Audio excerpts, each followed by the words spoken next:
moment assez exaltant. On a par exemple cette année 28 expositions qu'il faut monter en 2 semaines, c'est pas beaucoup.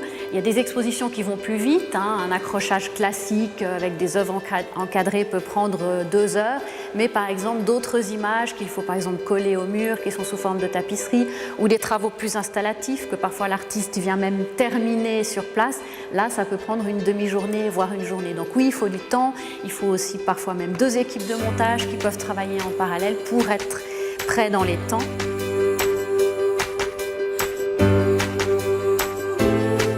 Une fois les expositions montées, les spectateurs pourront voir des photos d'insectes géantes.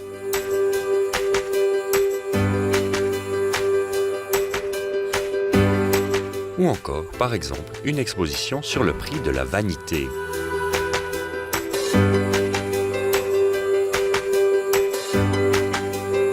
Au total, ce sont une trentaine de photographes qui sont exposés durant le festival. Je visite beaucoup de festivals, je m'informe auprès des écoles sur les photographes qui sortent des écoles et qu'est-ce qui les intéresse, qu'est-ce qu'ils ont comme envie, qu'est-ce qu'ils ont envie de développer avec ce médium de la photographie. Donc du coup, voilà, j'essaye de voir quels sont les intérêts des photographes, quels sont aussi des thèmes de société d'actualité pour trouver une thématique qui sera intéressante pour les visiteurs et qui permettra de réunir sous un fil conducteur différentes propositions. À l'heure des smartphones et où les appareils photos sont accessibles par tous, une telle exposition demeure vitale. Alors la photo est présente partout et d'ailleurs on le voit, des festivals de photographie se créent encore.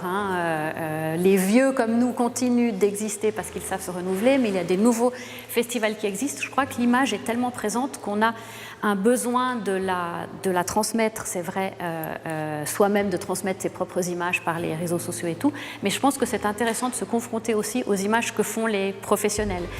Je ne veux pas dénigrer ce qu'on produit chaque jour soi-même comme image, c'est d'autres codes, d'autres langages, mais je pense que c'est intéressant, et le festival est là pour ça, de montrer ce que font les professionnels, comment eux composent leurs images pour soi-même apprendre toujours plus sur ces images qui nous entourent et comment les décoder, comment parfois on peut être même manipulé par ces images publicitaires ou de presse.